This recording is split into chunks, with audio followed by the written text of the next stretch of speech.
Ya, Akhir-akhir ini kan pemerintah memberi kelonggaran tentang memberikan pinjaman modal sebagai stimulus agar kita lebih giat lagi untuk berlomba-lomba membuka usaha gitu untuk memperkuat perekonomian.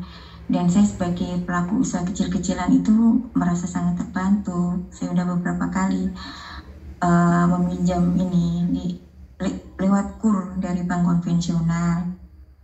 Nah, terus sekarang ini saya jadi ragu karena pemahaman kami yang belum begitu saya pahami juga sih sebenarnya tentang riba yang akhir-akhir ini semarak, bahwa apapun alasannya itu kalau pinjaman ada lebihan itu diartikan sebagai riba. Saya jadi ragu untuk mengaksesnya kembali. Padahal yang kita pahami, kita tahu selama ini pinjaman stimulus dari pemerintah itu bunganya kecil banget, bukan berlipat ganda kan. Yang diharamkan, yang dikategorikan riba itu kan tadi seperti Ustadz sampaikan tadi kan yang berlipat ganda. Ini kecil banget, jadi kami sebagai pelaku usaha kecil tuh sangat terbantu. Jadi karena apa ya, pemahaman yang seperti ini saya jadi ragu lagi. Untuk itu saya mohon tausiahnya, apakah kiranya boleh kami sebagai warga negara untuk mengambil kesempatan ini, kemudahan yang diberikan oleh pemerintah itu untuk sebagai tambahan modal kami ingin mengajukan kembali kur. Mohon tausiahnya apakah ini tidak melanggar dari syariah agama kita gitu. Terus yang kedua, ada kawan saya akhir-akhir ini masuk Islam sebagai mu'alaf. Saya ingin sebagai kawan tuh saya ingin merangkulnya gitu, tapi saya nggak tahu harus mulai dari mana gitu. Jadi apa yang seharusnya saya sampaikan yang pertama kali ke teman saya ini dulu untuk agar bisa ngamalin rukun Islam itu. Kalau saya pikir kalau saya mengajarkan sholat itu kan banyak doa-doa yang pakai bahasa Arab kan, terus terang dia sangat kepayahan karena selama ini kan belum hafal masalah doa-doa itu. Jadi apa yang pertama kali harus saya ajarkan ke kawan saya ini Ustaz? Demikian, mohon jawabannya. Untuk itu saya ucapkan banyak-banyak terima kasih. Assalamualaikum. Waalaikumsalam warahmatullahi wabarakatuh. Jadi kembali ke persoalan semula tadi kaitannya dengan riba. Sekali lagi bahwa riba itu kan oleh Allah dibatasi pada 6 komoditas itu, termasuk tadi emas dan perak. Ya, tetapi tidak ada istilahnya uang di situ, tidak masuk komoditas riba uang itu. Ya, nah sedangkan uang dirham dan dinar dan dirham itu dikategorikan masuk dia itu sebagai komoditas riba karena memang dia terbuat dari emas dan perak, dan nilai uang tadi dinar dan dirham itu juga tergantung dari jumlahnya tadi. Emas itu katakan 4 seperempat gram untuk 1 dinar, dan sekian gram untuk dirham tadi. Nilainya tergantung pada dirham dan kepada emas yang sebagai pembuat tadi kan gitu. Maka dia masuk ke kategori komoditas ribawi yang 6 itu yang tadi saya katakan. Itu di semuanya 6 golongan itu bukan makanan pokok dengan emas dan perak. Semua golongan itu adalah perlu ditimbang, ya. Apakah itu gandum yang baik, yang buruk, apakah itu tamar, ataukah itu milk, ya, garam dan sebagainya, dan juga emas dan perak tadi itu karena harus ditimbang. Tidak boleh membayarnya mundur atau tidak boleh menyerahkan barangnya mundur, karena itu nanti masuk riba gitu loh, ya. Nah, kalau uang yang lain selain emas perak ya tetap tidak berlaku seperti komoditas riba. Ingat bahwa emas dan dinar dan dirham terbuat dari emas dan perak. itu Rasulullah itu hanya mengadopsi saja emas dan perak itu, dinar dan dirham itu hanya mengadopsi saja, bukan dari wahyu ya, mengadopsi saja karena itu masalah muamalah, mengadopsi dari Romawi, mereka yang pakai uang emas, mereka pakai uang perak. Tetapi bukan uangnya itu sebenarnya yang menjadikan dia itu tidak boleh minjamkan secara kredit tadi, tetapi karena dia itu terbuat dari emas atau dari perak beserta dengan yang lain tadi harus ditimbang, ya maka dia termasuk komoditas ribawi. Selain 6 itu tidak ada komoditas ribawi. Kita mau kredit rumah, kredit motor, meskipun harganya lebih baik, lebih tinggi daripada emas, tetap boleh, tidak ada masalah gitu. Ya, adapun uang Indonesia itu uang dari kertas, bukan dari emas, bukan dari perak, tidak perlu ditimbang. Ya, maka tidak ada istilah riba seharusnya pada uang yang dari kertas ini, gitu loh, satu sisi. Di sisi lain tadi saya sudah katakan uang kita itu punya dua nilai, nominal dan nilai tukar. Nominalnya tetap 100.000, tetapi nilai tukarnya menjadi turun karena adanya inflasi. Sedang dinar dan dirham tidak, karena nilainya tergantung pada emas yang sebagai bahan pembuat uangnya tadi, gitu, bahan pembuat koinnya tadi, gitu. Nah, kalau sudah begitu, ada dua pendapat yang beredar di sini. Ulama Mesir pun juga begitu. Mahmud Saltut itu menghalalkan yang namanya tabungan atau bunga bank dan sebagainya karena tadi memahami bahwa nilai tukarnya itu turun, gitu. Ya, uang dari kertas itu. Ulama-ulama lain di Indonesia juga begitu, ada dua paham, maka kita silakan memilih, boleh pilih yang A atau yang B, atau untuk apa atau semua kan gitu. Ya, maka kalau kemudian sudah memilih ya sudah, kita konsisten dengan apa yang kita pilih itu, nanti Allah yang menentukan, gitu loh. Nah, karena sebenarnya transaksi yang namanya masalah tabung menabung, malah nggak pinjam meminjam, itu kan sebenarnya halal kan gitu. Kecuali ada yang mengharamkan. Nah, kalau yang mengharamkan itu tidak jelas, ya tidak haram, jatuhnya tetap halal kan gitu. Nah, kalau memang ini jelas yang diharamkan itu adalah apa mudah apa, ya sudah itu aja dipegang, yang lain berarti tidak apa-apa kan gitu. Apalagi tadi saya katakan bahwa komoditas ribawi yang 6 itu termasuk emas perak, itulah komoditas yang harus ditimbang. Maka pembeli dan penjual harus sama-sama berhadapan menghadap timbangannya.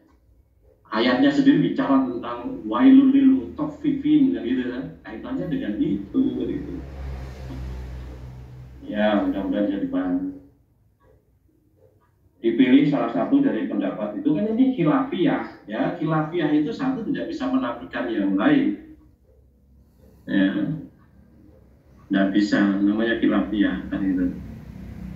Nah, maka kemudian pilih salah satu, kalau yang kamu yakini itu ya ambil itu, amalkan sesuai dengan itu, insya Allah itu tidak ada masalah. Ya, kemudian yang kedua tentang teman yang mu'alaf tadi, ya. Kalau kita mau mengajaknya sholat ya ilmunya dulu diberi. Artinya dari pintu mana ibu harus mendekati itu, tentu saja bergaul saja dulu dengan akhlak karimah, ya, sehingga dia itu betul-betul menilai kita itu berakhlak karimah. Kalau dia itu menilai kita itu berakhlak karimah, nanti dia akan manut kalau kita gitu, kita ajak apa dan sebagainya. Ya, intinya kemana? Intinya diajak ngaji ke majelis, diarahkan supaya belajar Quran Sunnah kan itu awalnya kan itu. Baru nanti diajak ngaji ke majelis, belajar Quran Sunnah kan itu. Ya, nah orang mengatakan ya sholat sih kan diajak dengar sholat, urung sampai ke sana ya repot. Memang harusnya itu sholat langsung buat gedang ikut di situ. Karena zamannya Rasul itu orang itu bergabung dengan banyak sahabat di situ, nanti akan terpengaruh oleh lingkungannya yang Islami tadi kan gitu. Tetapi Qurannya sendiri mengatakan suruh mereka itu belajar dulu sebelum sholat dan itu. Jadi sebelum perintah sholat itu ya ada perintah untuk belajar Quran gitu loh.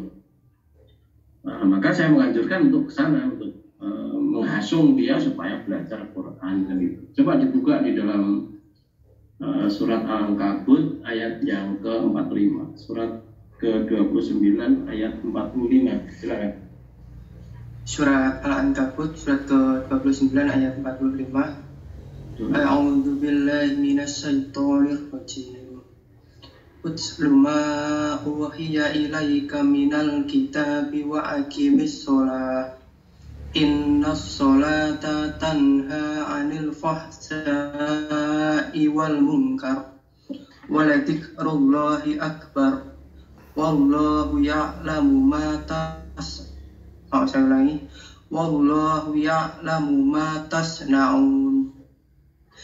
Bacalah apa yang telah diwahyukan kepadamu, yaitu kitab Al-Quran, dan dirikanlah sholat. Sesungguhnya sholat itu mencegah dari perbuatan-perbuatan keji dan munkar. Dan sesungguhnya mengingat Allah, sholat adalah lebih besar keutamaannya dari ibadah-ibadah yang lain. Dan Allah mengetahui apa yang kamu kerjakan. Ya, jadi kita diperintahkan di situ, a'udzu billahi minasyaitonir rajim, utlu ma uhiya ilaika minal kitabi wa aqimus shalah wa aqimis shalah. Jadi belajarlah atau bacalah, ya, maksudnya supaya kita belajar. Bacalah apa yang telah diwahyukan kepadamu dari kitab Al-Quran itu, maksudnya. Artinya supaya kita itu belajar Al-Quran dulu, belajar firman Allah, wahyu Allah.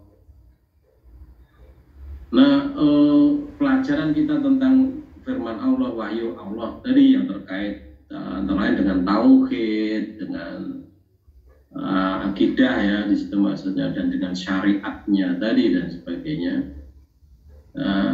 Nanti buahnya itu diharapkan ketika menegakkan sholat itu buahnya inna sholata tanha 'anil fahsya wal munkar. Karena itu sesungguhnya sholat itu menjauhkan dia dari perbuatan keji dan munkar. Artinya sholat kita hanya bisa menjauhkan kita dari perbuatan keji dan munkar kalau sholat kita itu dilandasi dengan ilmu. Ilmu apa? Tentu yang pertama adalah ilmu tauhid, dan itu artinya belajar dari wahyu Allah itu supaya kita mempelajari tentang Allah itu sendiri, supaya kalau kita mengenal Allah, kita mencintai Allah, kita bisa beramal dengan amal-amal seperti apa yang dikehendaki Allah karena rasa cinta kita kepada Allah.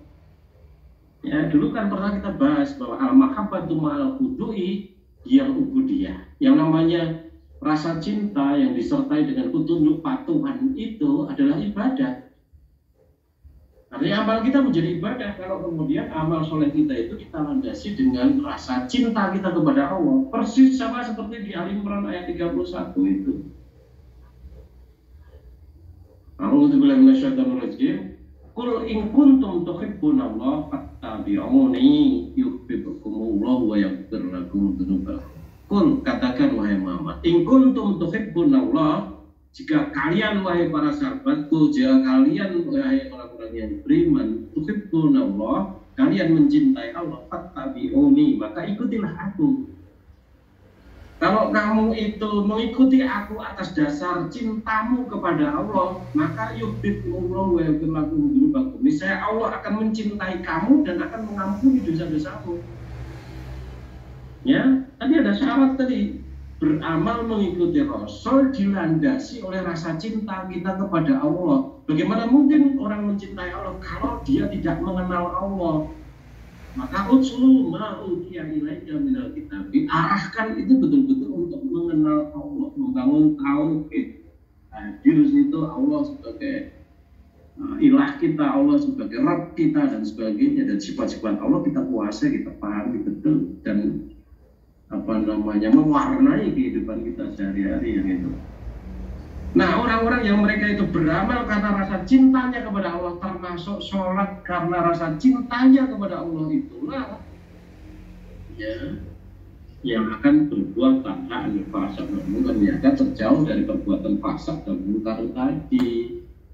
Ya, karena cintanya kepada Allah dia beramal soleh, karena cintanya kepada Allah dia mengendalikan diri dari amal soleh. Jadi gitu.